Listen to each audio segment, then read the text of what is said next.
So, guys, in this part of chapter, we talked about the pure rotation about a fixed axis.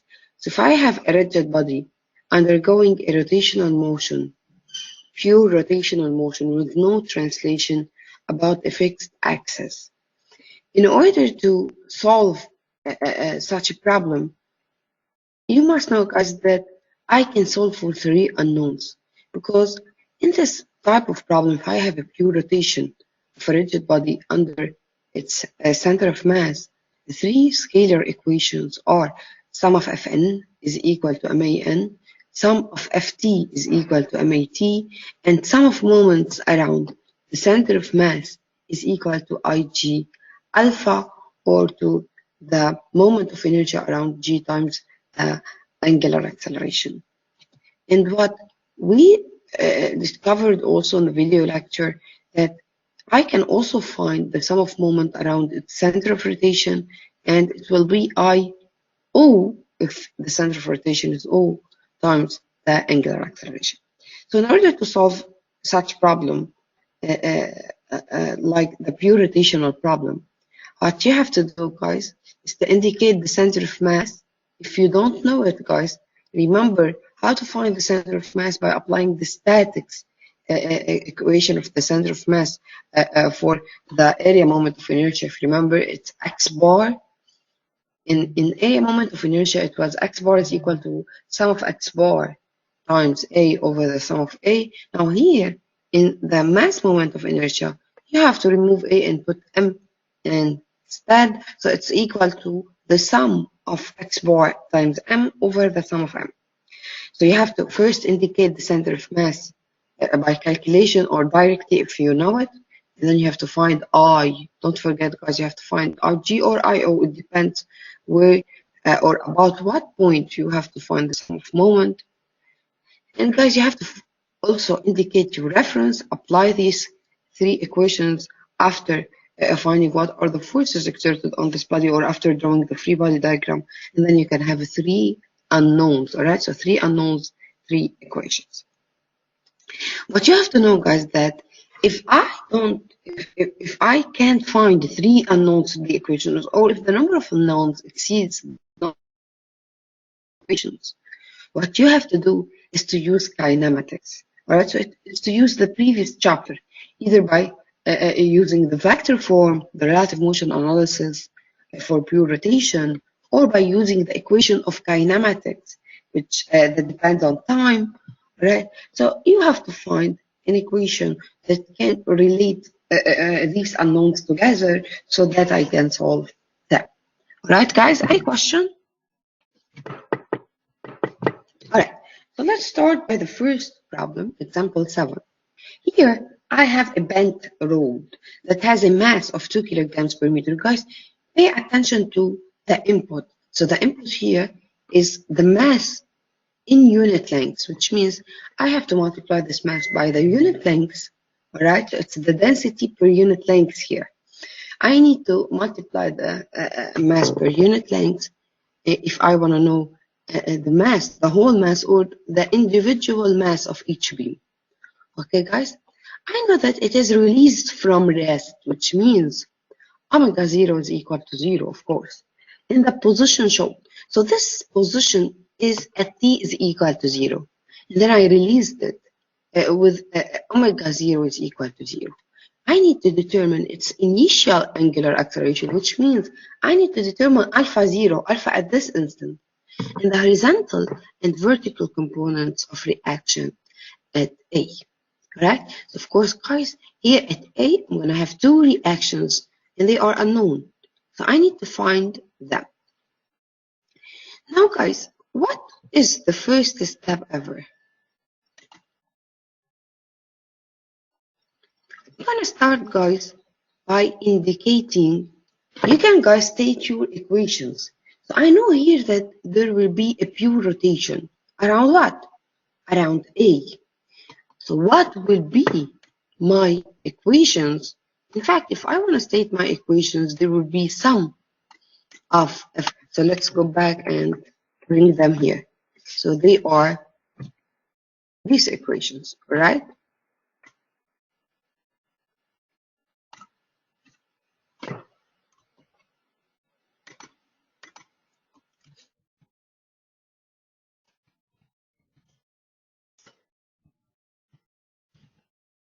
So these are the equations for pure rotation. Let's find out what are the unknowns here.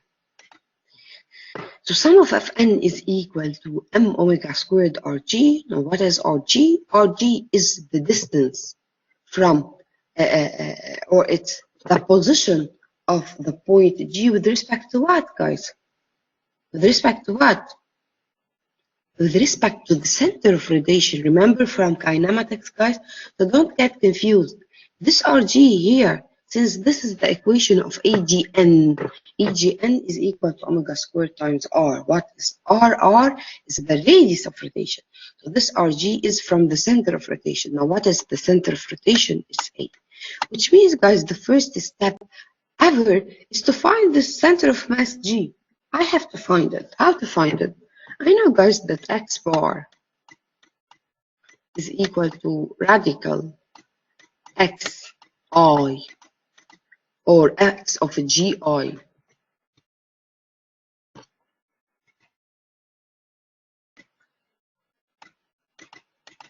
times mi over the sum of m. Right? Now, how many beams I can divide this road? In fact, I can divide it into three roads: AC, CB, and BD. But in order to find their x, I need to state my reference. Alright? Now you can take your reference whatever you want, guys. You can take it at D, at B, in the middle, at C, or at A. I'm gonna take it at A. Because in fact, even if I take it at D, I can locate my center of mass, but then I'm gonna have to find our G, which is the distance from A to this G, right? So we're gonna take A as my reference or my origin, and this will be its Y, and this will be its X. And of course, guys, you can also flip X and Y, so you can take X, this X in the positive direction and this Y in the positive direction, because you are sure that the center of mass should be in its location should be somewhere here, right? So I think somewhere here, close to the CB. Okay, so what are your GI? Now I know that this is G1, this is G2, and this is G3. Okay, so if I want to start by the first AC, it's let's call this G1, G2, and G3. It's x of G1, which is minus what, guys? Minus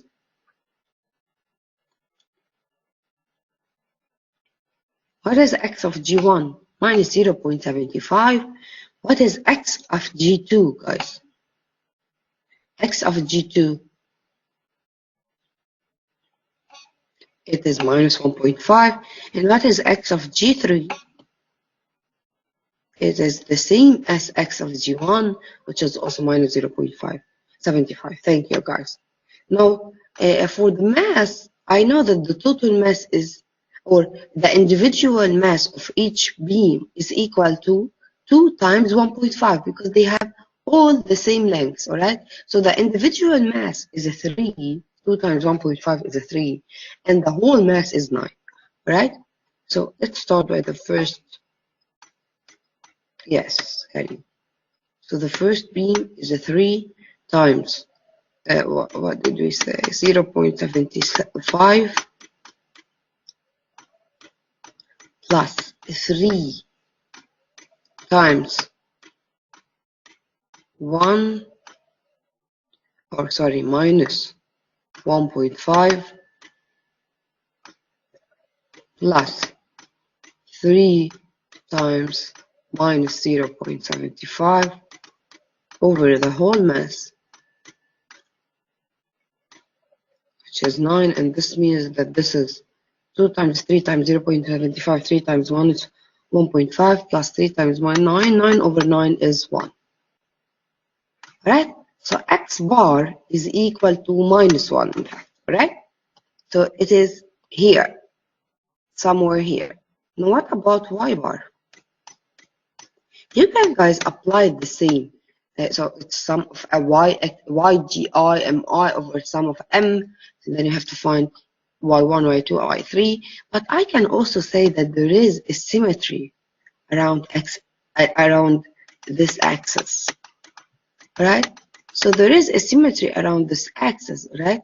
Which means the center of mass should be located here, and which means y bar will be equal to minus 0.75. So I can say directly it's minus 0.75 due to symmetry, or you can apply your equation.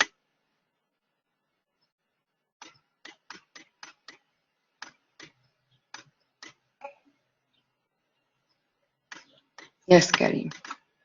Alright, so if I want to locate this center of mass, I can take this intersection, and then this will be G. Alright, and don't forget, guys, that this will be 1, and this will be 1.5 over 2, which is 0.75.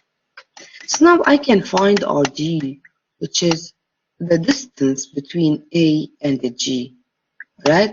And this means, guys, that RG is equal to radical 0.75 squared plus 1 squared, sorry. Alright, guys? Yes, it's 1.58. Thank you, Salah. So, guys, I know now RG, and I know that at T is equal to 0, this omega is equal to 0. And I know that the sum of F normal, so what is the direction of the normal force? Let's put it in different color. So I know that this is the normal direction, right?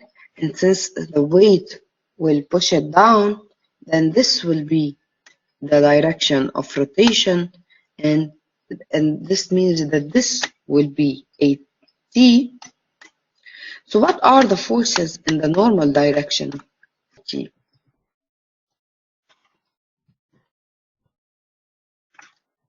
This will be N and this will be T. The forces in the normal direction are the projection of the weight as well as the projection of AX and AY. The forces in tangential direction are also the projection of the weight as well as the projection of X and Y. And they are all unknown. No, I know only the weight, right? Of course. And AX and AY are unknown, which means in sum of Fn I have two unknowns. In sum of F3 I have also two unknowns, and I have the third unknown here, alpha. I don't know alpha. Okay, I should find it. And in the third equation, sum of mg is equal to ig alpha. What are the sum of moments around the center of mass? It's also the sum of moment of ax, the sum of moment of ay, as well as the alpha. So I have three equations, they are unknowns. But you can, guys, simplify this. If you take, instead of sum of mg, what? Sum of what? Of m around a. Why, guys? Because if you take the sum of moments around a, then ax and ay will have 0 moment. And then you can find alpha directly. Alright? So either to do this, to do three equations, three unknowns, or you can start from this equation, sum of moment around a is equal to, since A is the center of rotation, it's equal to I with respect to A times alpha. Right, so I'm going to start from this equation.